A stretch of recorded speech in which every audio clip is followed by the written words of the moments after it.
যাবার আগে আমার একটা প্রশ্নের জবাব দিয়ে যাবে, সত্যি জবাব। তুমি কি এখন আমাকে ভালোবাসো? হ্যাঁ।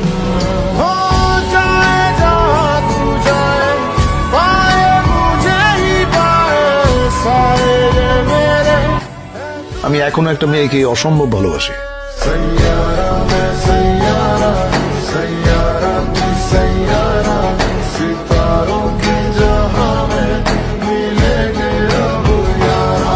আমি শুধু এতটুকু বলবো, আমি আপনার জন্য অপেক্ষায় থাকবো। আমার কেন যেন মনে হয় আপনি আমার কাছে ফিরে আসবেন। আমাকে ছাড়া আপনার গতি নেই। প্রেমে পড়েছেন? প্রেমে পড়লে তো ফেরার রাস্তা থাকতো, আমি পড়েছি মায়ায়।